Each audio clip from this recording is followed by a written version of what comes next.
ছোট থেকে একাকিত্বকে বেছে নিয়েছিলেন পেনসিলভেনিয়ার টমাস ম্যাথিউ ক্রুক।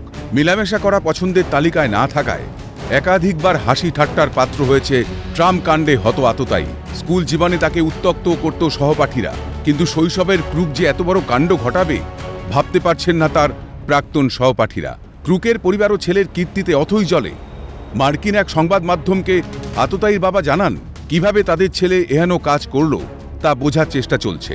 তদন্তকারী আধিকারিকদের সঙ্গে কথা না বলা পর্যন্ত ছেলের কীর্তির বিষয়ে কিছু বলতে চান না তিনি।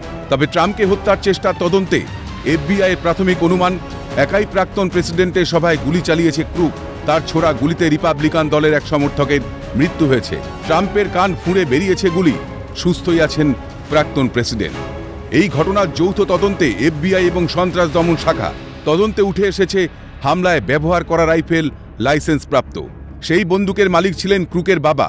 তবে ঘটনার আগে টমাস ক্রুকের একটি ভিডিও প্রকাশ্যে এসেছে। সেই ভিডিও সত্যতা যাচাই করেনি সিএন। ভিডিওয়ে আততায়ী ক্রুকের দাবি তিনি রিপাবলিকান এবং ট্রাম্পকে ঘৃণা করেন। My name is Thomas Matthew Crooks. I hate Republicans. I hate Trump. And guess what?